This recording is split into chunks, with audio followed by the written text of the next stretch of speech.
தென்காசி மாவட்டம் ஊர் மேலழகியான் பகுதியைச் சேர்ந்த அரசு தரப்பு வழக்கறிஞரை அவரது அலுவலகத்திற்குள் புகுந்த நபர் அரிவாளால் வெட்டி படுகொலை செய்த சம்பவம் நடுநடுங்க வைக்கிறது.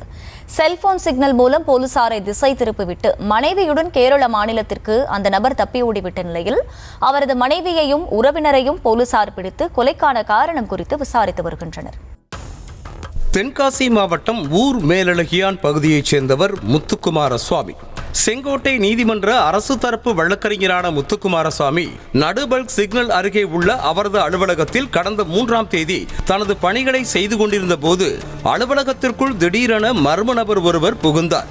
அப்போது வழக்கறிஞர் சுதாரிப்பதற்குள் தான் மறைத்து வைத்திருந்த அரிவாளை எடுத்து சரமாரியாக வெட்டத் தொடங்கிய நிலையில் அவரிடமிருந்து தப்பிக்க தெருக்களில் ஓடியவரை விரட்டி வெட்டிய பின்னர் அங்கிருந்து அந்த நபர் தப்பி ஓடினார். இதனைத் தொடர்ந்து இரத்த வெள்ளத்தில் கிடந்த அவரை அக்கம் பக்கத்தினர் மீட்டு மருத்துவமனையில் அனுமதிக்க சென்றபோது செல்லும் வழியிலேயே அவர் உயிரிழந்தார்.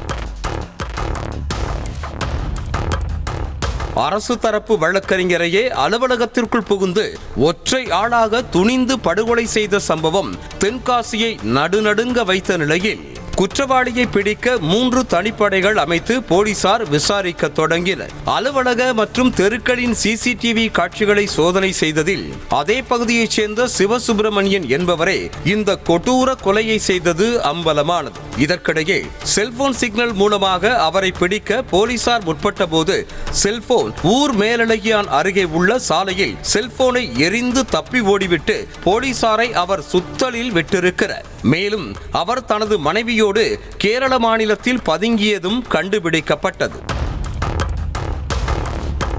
இதனைத் தொடர்ந்து சிவசுப்பிரமணியம் உறவினர் சதீஷ் என்பவரை பிடித்து போலீசார் விசாரணை செய்தனர். உடல் முழுக்க ரத்தம் தெறித்து கரையாக இருந்த நிலையில் தனது மனைவி ராஜேஸ்வரியை மாற்று உடையை எடுத்துக்கொண்டு வர சிவசுப்பிரமணியன் கூறிய நிலையில் அவரது மனைவியை அழைத்துக் கொண்டு போய் அவரிடமே விட்டதாக விசாரணையில் உறவினர் சதீஷ் தெரிவித்தார். கேரளாவின் அடூர் பகுதியில் இருவரும் பதுங்கியிருந்த நிலையில் போலீசார் நெருங்கியதை அறிந்து கொண்டு மனைவி ராஜேஸ்வரியை மதுரைக்கு அனுப்பி வைத்துவிட்டு அவர் வேறு இடத்துக்கு சென்று பதுங்கியதாக கூறப்படுகிறது.